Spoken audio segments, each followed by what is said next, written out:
Olá, professora. O nosso grupo é formado por Áurea Priscila, Marcos Antônio, Natan Daniel, Emanuel Raul, Kevin França e Tassi Saraiva. Nós vamos falar sobre a Lei 8.245, de 18 de outubro de 1991. Essa lei dispõe sobre as locações dos imóveis urbanos e os procedimentos a elas pertinentes. Nós vamos falar mais especificamente do artigo 51, que ele abre a seção 3 da lei, que trata sobre os imóveis de locação não residencial, que são os imóveis comerciais. Eu vou agora ler o artigo 51 e depois Áurea e os meninos eles vão explicar o artigo. O artigo 51. Nas locações de imóveis destinados ao comércio, o locatário terá direito à renovação do contrato por igual prazo, desde que cumulativamente. Inciso primeiro. O contrato a renovar tenha sido celebrado por escrito com prazo determinado. Inciso segundo. O prazo mínimo do contrato a renovar ou a soma dos prazos interruptos dos contratos escritos seja de 5 anos. Inciso terceiro. O locatário esteja explorando seu comércio no mesmo ramo pelo prazo mínimo ininterrupto de 3 anos. Parágrafo primeiro. O direito assegurado neste artigo poderá ser exercido pelos cessionários ou sucessores da locação.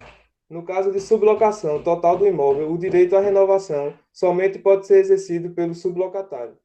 Parágrafo segundo. Quando o contrato autorizar que o locatário utilize o imóvel para as atividades de sociedade de que faça parte e que a esta passe a pertencer o fundo de comércio, o direito à renovação poderá ser exercido pelo locatário ou pela sociedade. Parágrafo terceiro. Dissolvida a sociedade comercial por morte de um dos sócios, o sócio sobrevivente fica subrogado no direito da renovação, desde que continue no mesmo ramo. Parágrafo quarto. O direito à renovação dos contratos estende-se às locações celebradas por indústria da sociedade civis com fim lucrativo, regulamento constituídas, desde que ocorra os pressupostos previstos nesse artigo. Parágrafo quinto. Do direito à renovação decai aquele que não propuser a ação no interregno de um ano, no máximo até 6 meses, no mínimo anteriores à data da finalização do prazo do contrato em vigor. A Áurea vai continuar a explicação agora. Oi, professora. Agora a gente vai explicar melhor esse artigo 51, como a senhora mesmo pediu que a gente tratasse e destrinchasse melhor sobre os contratos empresariais. No tocante à ação renovatória do contrato de aluguel de imóvel comercial, quando constatado que as partes firmaram contrato de locação comercial com prazo de 12 meses, considerando que a parte locatária pretende a renovação com a permanência no prazo de pelo menos 5 anos, ou a indenização, nos termos do artigo 52, do parágrafo 3º. Realizaremos a análise da legislação aplicável ao caso que definir as garantias advindas do referido contrato. O que é que nós vamos tratar? Inquilinato. Essa lei do inquilinato traz disposições específicas acerca da locação não residencial, visando a proteção do inquilino empresário e da atividade que ele vem a desenvolver no imóvel. A principal proteção proporcionada pela lei é o direito de inerência ao ponto, imóvel para a realização de uma atividade econômica. A principal peculiaridade desse tipo de locação está na necessidade de segurança para o ponto empresarial, um elemento essencial, diretamente vinculado ao exercício da atividade.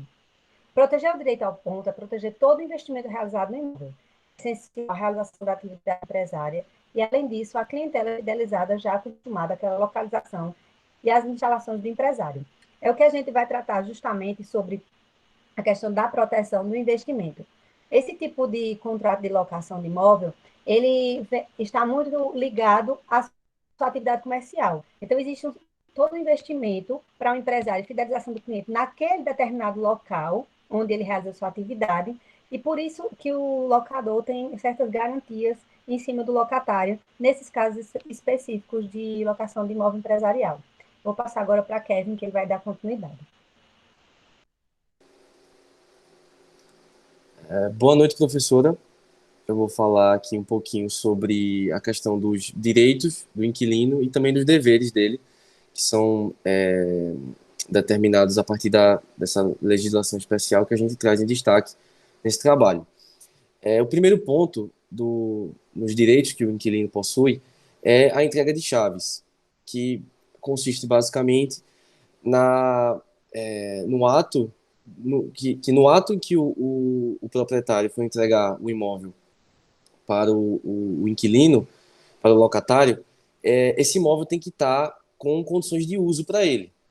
E essas condições elas vão ser determinadas a partir de uma vistoria que é feita justamente antes dessa entrega. Essa vistoria ela vai ser feita pelo proprietário. Então, o locatário não tem muita... é, não tem não tem o que dizer sobre essa vistoria, sobre essa análise. Já no caso de um imóvel que está sendo alugado através de uma imobiliária, é essa imobiliária que vai realizar essa vistoria. O próximo ponto é em relação às taxas administrativas. Como regra geral, as taxas administrativas elas são pagas pelo inquilino, mas existem algumas hipóteses, algumas possibilidades em que o dever de pagar essas taxas são do proprietário, que no caso justamente que eu falei de quando o aluguel é feito através de imobiliária. E também no pagamento de impostos o prêmio de seguro de incêndio. O outro ponto é em relação às despesas do condomínio, que o proprietário tem que pagar o que a gente entende, que a doutrina entende como despesas extraordinárias do condomínio, que são obras que visam a ampliar, a reformar a pintura de fachadas, iluminação, instalação de aparelhos de segurança e etc. Já quanto aos deveres do inquilino, a gente pode destacar o principal, né, que decorre uma obrigação que decorre do próprio contrato, que é o pagamento, o aluguel.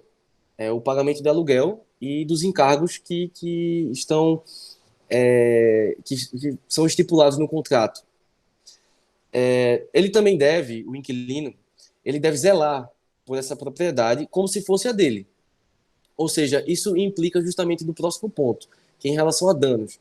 Se ele deve zelar pela propriedade como se fosse a dele, então qualquer dano que ele venha causar, ele é o responsável para pagar. E não só ele que poderá causar esse dano, mas também parentes dele, visitantes que estão lá que foram chamados por ele, e qualquer dependente e etc. Então ele fica responsável, como eu disse, para fazer os consertos. Quanto ao próximo ponto, que são em relação às modificações, em regra geral é vedado modificações, qualquer obra de reforma por parte do inquilino, a não ser que seja com anuência, em concordância com o proprietário do imóvel. E, por fim, a gente destaca as regras do condomínio que devem ser pagas, devem ser seguidas, na verdade, pelo inquilino. Quando eu falei anteriormente da questão das taxas administrativas, aqui que entra. A regra geral é que as taxas relacionadas à administração devem ser pagas pelo inquilino. E então isso inclui o salário das pessoas que realizam atividade, que trabalham, que são empregados naquele espaço, o consumo de água, de energia, a conta que ele deve pagar, né? Qualquer tipo de manutenção, de conservação, de equipamento hidráulico, de prática de esportes e das regras do condomínio também, e de limpeza, de conservação no geral, né? A gente entende desse modo que o inquilino deve observar. Então, agora a gente vai passar para a próxima parte, que é em relação às ações renovatórias desse contrato e quais são as condições em que ela pode acontecer e as que ela não podem. Então, eu vou passar a palavra para a Áurea de novo. Bem, como o Kevin já estava aí destrinchando, essa questão da manutenção predial ela é fundamental também para as renovações dos contratos, sejam eles de imóveis privados ou, no caso, como a gente está estudando aqui agora, os contratos comerciais. A lei de inquilinato garante a renovação do contrato, independentemente da vontade do proprietário do imóvel, desde que sejam observados alguns requisitos. Quais deles? Primeiro ponto, o contrato deve ser escrito e com prazo determinado. Não há de se falar em direito de inerência ao ponto quando o contrato de locação for apenas verbal, sem formalizar, ou mesmo se não tiver prazo, se tiver prazo indeterminado. Se não houver um prazo estipulado no contrato, qualquer das partes pode desfazê-lo a qualquer momento, notificando com antecedência mínima de 30 dias. Então, o primeiro ponto que a gente está estudando é a questão do contrato, da existência desse contrato não verbal, mas esse formalizado, para que todas essas questões que foram discutidas aí na frente, que o Kevin falou, também estejam previstos lá, e para dar a segurança dessa renovação contratual de 1 ano ou até de 5 anos. Vou passar agora a palavra para Marcos. Boa noite, professora. Eu fico com a parte de ter pelo menos 5 anos de contrato ininterrupto. Aí é basicamente o seguinte, a lei prevê que sejam 5 anos ininterruptos. Esses 5 anos se caracterizam mesmo que resultem em, tipo, 2 contratos ou mais. Contanto que não haja um lapso temporal entre eles, ou seja, tipo, sem a interrupção da locação. E totalizem um mínimo de 5 anos, como diz. Esse período pode resultar da soma de contratos entre diferentes partes. A exemplo de quando um imóvel é vendido ou o proprietário vem a falecer. Portanto, o novo proprietário sucede o antigo no contrato. Então, ou também quando a sociedade é extinta por dissolução do locatário. E um exemplo, um dos sócios permaneça no ramo, sucedendo o antigo locatário. Então, continua. No entanto, é importante destacar uma questão que alguns tribunais têm um entendimento que a interrupção meramente formal, que não interrompa o exercício da atividade, não impossibilita a renovação compulsória. Já poderia configurar o mero artifício do locador. O, pede o adiantamento da assinatura do novo contrato com o intuito de, por exemplo, de que o direito de inerência ao ponto, me desculpa, não seja assegurado. Passo a palavra para Kevin novamente. Então, professora, em relação às outras condições de renovação do contrato, a gente pode citar também a necessidade de haver da atividade comercial que é realizada pelo locatário ocorrer por 3 anos ininterruptos. Então, nesse caso, reforça também essa questão da ininterruptabilidade da atividade comercial que foi tratado por Marcos também. O outro ponto é em questão do prazo, do espaço de tempo para propor essa ação renovatória por parte do locatário. O locatário ele pode propor essa ação, ele tem um período de 6 meses para propor essa ação.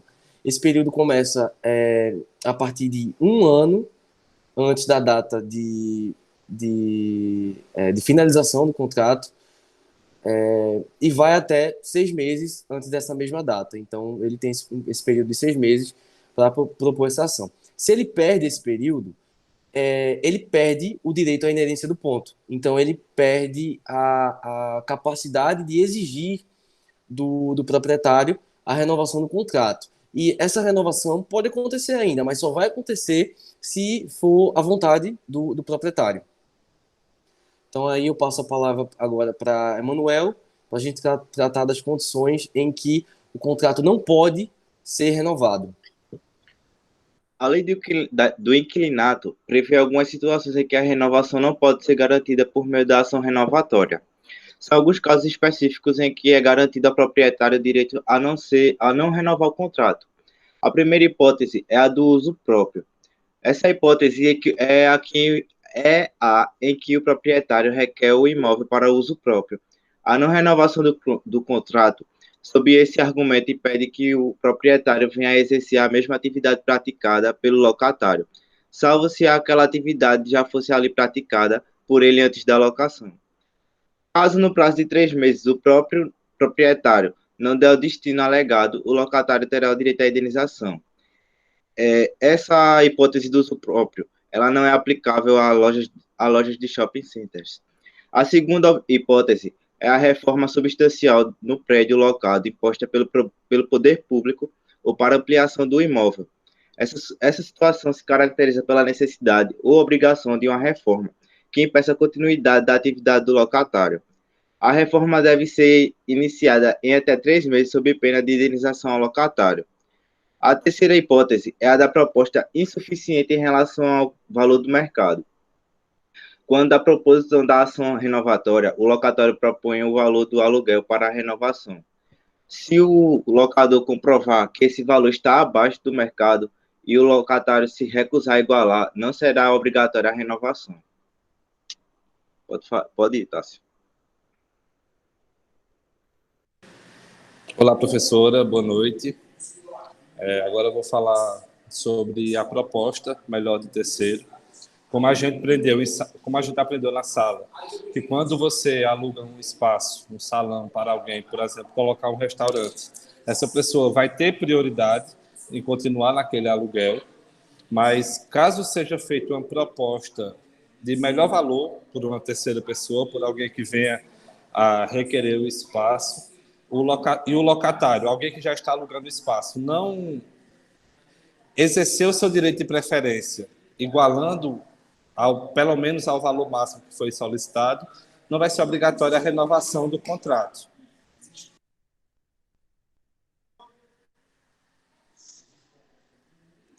Nesse caso, pode o locador alugar quem lhe pagar melhor, não é isso?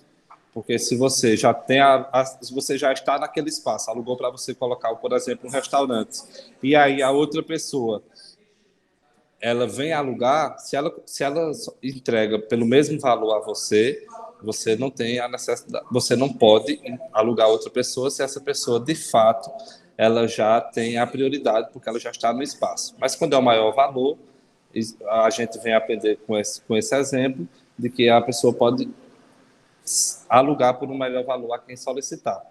E aí, no caso, serão solidários para pagar a indenização a quem está saindo do espaço, tanto o locador quanto o terceiro, que vão pagar essa indenização ao antigo locatário pela perca do ponto. E também tem a transferência para o imóvel de pessoa jurídica que pertença ao cônjuge, ascendente ou descendente do locador e que exista há mais de um ano. Aí, esse último caso, ele vai se referir à situação em que o imóvel ele vai ser usado por um parente do proprietário. Aí, para isso, é necessário que o estabelecimento a ser transferido para o imóvel, ele exista há mais de um ano. Não dá para você inventar de última hora algo que você vai colocar naquele imóvel. E que esse parente seu seja ascendente, descendente ou um cônjuge. E aí fica vedado quando se tratar de qualquer parente colateral, nesse caso. E aí também impossibilita o exercício da mesma atividade do locatário e vai ensejar, ele ensejará a indenização se não for destinado ao propósito alegado no prazo de 3 meses. Você aluga para colocar um restaurante. Aí você tira alguém daquele restaurante porque é para o seu parente e você vai ter prioridade nisso. Mas se dentro de 3 meses o seu parente ele não colocar aquele restaurante para funcionar, aí ele vai perder a prioridade. Não é isso? Aí não é, por exemplo, nesse caso, não se aplica às lojas dos shopping centers. Os shopping centers são uma exceção. Aí, nesse passo, o aluguel não residencial ele vai ensejar maiores dificuldades quando fosse firmar um contrato. A aceitação de um inquilino que não seja residencial vai poder ter maiores consequências do que se espera. E, nesse caso, a orientação de um profissional para que ajude quando for elaborar esse contrato vai ser essencial para garantir que seja um negócio seguro. Tá certo? Então é isso, professora. A gente agradece a atenção. A gente está com muita demanda de atividades, mas a gente se esforçou muito para fazer tudo certo. Hoje mesmo eu estou com muita gente aqui em casa, mas a gente está se esforçando para cumprir com todos os prazos em dia e agradecemos muito a sua atenção e compreensão. Boa noite.